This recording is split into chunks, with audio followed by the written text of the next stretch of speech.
ẹ kú dédé àkókò yìí gbogbo ẹ̀yin olólùfẹ́ ìkànnì Jígí Alára, ìkànnì 24 tó fi ìkàlẹ̀ sí ìlú Ìbàdàn ìpínlẹ̀ Ọ̀yọ́, ilé tí a ti ń sọ ọ̀rọ̀ bí àkọ́lé ìtàn tó jẹ́ wípé pẹ̀lú ìmísí Odùduwà ní gbogbo ọ̀rọ̀ tó ń jáde láti ẹnu wa. Ẹ̀yin olùgbọ́ wa, a dúpẹ́ fún bí ẹ ṣe ń bá wa lọ. Ojú tẹ́ fi ń fò wá kò ní fọ́, bẹ́ẹ̀ sì ni etí tẹ́ fi ń gbọ́ wa kò ní di tẹ́ náwó sí láéláé. Abdulkareem Nimot ni oníròyìn yín. Báwo ni ọwọ́ PFIPC ṣe wọ àbá ìṣúná tó bá jẹ́ ìjọba kò mọ̀ nípa àjọ náà lóòótọ́? Èmi kọ́ ni mo ṣe o, mo wà ní àhámọ́ ọlọ́pàá lásìkò náà, Adéyẹmí sọ nínú fídíò tuntun.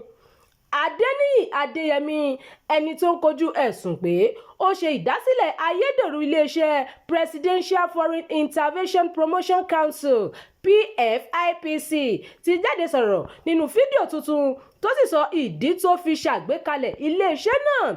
Adéyẹmí ní òun dá iléeṣẹ́ náà sílẹ̀ láti lè fi pe àwọn olùdókòwò wọ Nàìjíríà àti láti mú ìgbéga bá ìṣèjọba Bọ́lá Ahmed Tinubu, pé ìgbésẹ̀ òun kì í ṣe fún èrè ara òun nìkan. Nínú fídíò kan tó gba orí ayélujára ṣàfihàn bí Adéyẹmí ṣe ń bá gbajúmọ̀ orí ayélujára Martins Oshé, tí ọ̀pọ̀ èèyàn mọ̀ sí Very Dark Man, sọ̀rọ̀. Ó sọ nínú fídíò náà pé òun kò mọ bí owó tí wọ́n yà fún àjọ náà ṣe wọnú àbá ìṣúná ọdún 2026 nítorí òun wà ní àhámọ́ ọlọ́pàá lásìkò tí wọ́n gbé àbá ìṣúná náà kalẹ̀. Nígbà tó ń sọ̀rọ̀ lórí bí iléeṣẹ́ ààrẹ ṣe ní àwọn kò mọ nǹkan kan nípa àjọ náà lábẹ́ àwọn iléeṣẹ́ àti àjọ tó wà lábẹ́ ìjọba àpapọ̀, Adéyẹmí ní ọ̀rọ̀ náà yà òun lẹ́nu nítorí òun kò mọ bí àbá ìṣúná àjọ tí wọ́n sọ pé àwọn kò mọ̀ ṣe wọnú àbá ìṣúná. Ó ní àhámọ́ àwọn ọlọ́pàá ni òun wà lásìkò tí wọ́n ń ṣàgbéyẹ̀wò àwọn àbá ìṣúná ọdún 2026 nílé aṣòfin. Báwo ni wọ́n ṣe máa sọ pé àwọn kò mọ̀ nípa àjọ tí àbá ìṣúná rẹ̀ wà nínú àbá ìṣúná orílẹ̀-èdè Nàìjíríà fún ọdún 2026? Èmi kọ́ ni mo ṣe àbá ìṣúná náà o, mo wà ní àhámọ́ ọlọ́pàá nígbà náà.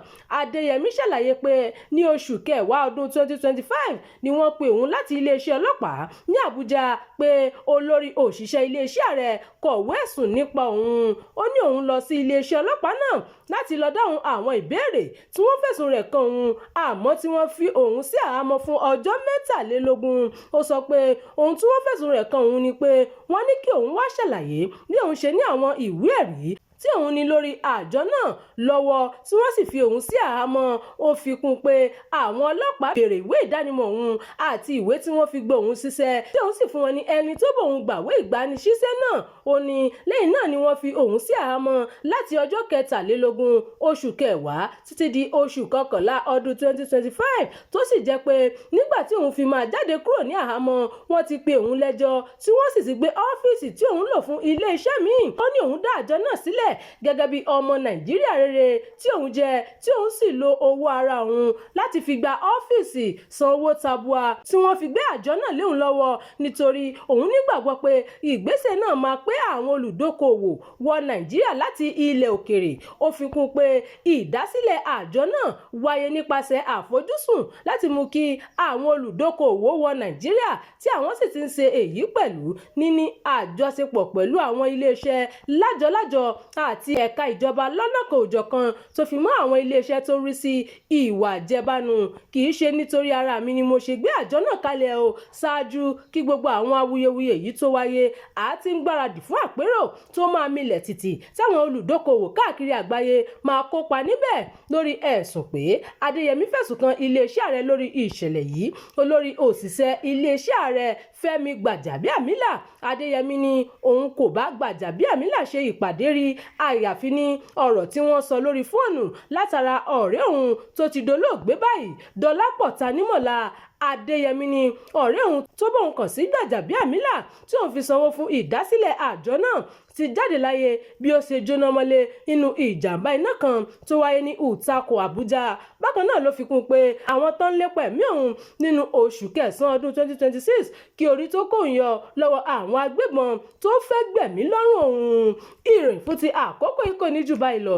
Ẹ má gbàgbé láti tẹ̀lé ìkànnì yìí, ẹ máa bá wa pín ká, kí ẹ sì fi èròǹgbà yín sí abala àríwísí. Ọ̀run mọ̀ gbogbo wa, ọ̀run mọ̀ alára. Jígí alára ìkànnì inú òdòdó ẹsẹ̀. Ó dùn mọ́ wa ìkànnì jígí alára. Ètò tó fún ni lóye, ètò tó ń lani lọ́yẹ̀ wà ń bẹ̀. Ó dùn mọ́ wa ìkànnì jígí alára. Ìròyìn lóríṣiríṣi tàbí mọ̀ bó ṣe ń lọ láwùjọ. Ó dùn mọ́ wa ìkànnì jígí alára. Ìkànnì jígí jígí jígí alára. Jígí jígí jígí alára. Jígí jígí jígí alára. Jígí jígí jígí alára. Ìkànnì jígí alára 24 bàbá gbogbo.